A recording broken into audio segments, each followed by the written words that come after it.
بسم اللہ الرحمن الرحیم۔ ناظرین، آپ دیکھ رہے ہیں ہمارا یوٹیوب چینل اسلامی وظائف اسلامی واقعات۔ رمضان ٹرانسمیشن میں سوال و جواب کا سلسلہ شروع کرتے ہیں۔ آج کا اہم سوال ایک ساتھی نے کیا ہے کہ مفتی صاحب یہ بتائیے کہ ٹیکہ انجیکشن لگانے سے روزہ ٹوٹ جاتا ہے یا نہیں؟ اسی طرح خون چڑھانے کا کیا حکم ہے؟ کیا اس سے روزے پر اثر پڑتا ہے یا نہیں؟ تو یاد رکھیے کہ ٹیکہ انجیکشن لگانے سے روزہ نہیں ٹوٹتا، خواہ وہ رگ کا ٹیکہ ہو یا گوشت کا ٹیکہ ہو، یہاں تک کہ اگر طبی ضرورت کے لیے کسی نے گلوکوز کی بوتل چڑھائی، اس سے بھی روزہ نہیں ٹوٹتا۔ البتہ یہ بات یاد رکھیے کہ صرف روزے کی مشقت کم کرنے کے لیے اگر کوئی گلوکوز کی بوتل چڑھاتا ہے تو یہ مکروہ ہے، البتہ اس سے بھی روزہ نہیں ٹوٹتا۔ اسی طرح خون چڑھانے سے بھی روزہ نہیں ٹوٹتا۔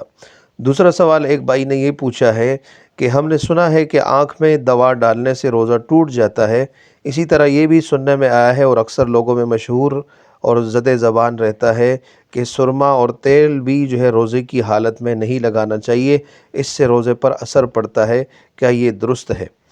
یاد رکھیے روزے کی حالت میں آنکھ میں دوا ڈالنے سے روزہ نہیں ٹوٹتا، اگرچہ اس کا ذائقہ وہ حلق میں محسوس کیوں نہ ہو۔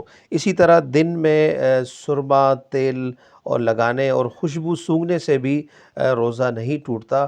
عام طور پر یہ جو مشہور ہے کہ آنکھ میں دوا ڈالنے سے روزہ ٹوٹ جاتا ہے، یا اسی طرح مشہور ہے لوگوں کے اندر کہ سرما تیل اور خوشبو کا استعمال نہیں کرنا چاہیے، یہ صرف لوگوں کی وہمیات ہیں اور ناواقفیت ہے، اس سے روزہ نہیں ٹوٹتا۔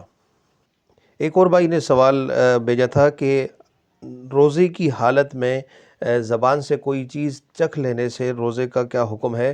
تو یاد رکھیے کہ اگر زبان سے کوئی چیز چکھ لے اور چکھنے کے بعد تھوک دی تو اس سے روزہ نہیں ٹوٹتا، لیکن بغیر ضرورت کے ایسا کرنا یہ مکروہ تنزیہی ہے۔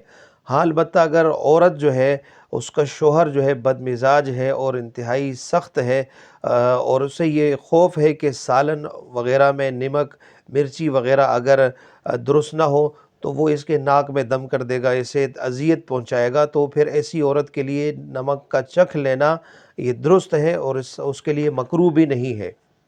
ناظرین و سامعین، آپ سے گزارش ہے کہ اس ویڈیو کو دوسروں تک پہنچائیں تاکہ دوسرے بھی شریعت کے یہ مسائل صحیح معنوں میں سیکھ کر اس پر عمل کرنے والے بن جائیں، اور ہم اور آپ بھی اس کار خیر کے اندر وہ شامل حال ہو جائیں۔ اللہ تعالی ہمیں دین کی صحیح سمجھ نصیب فرمائے۔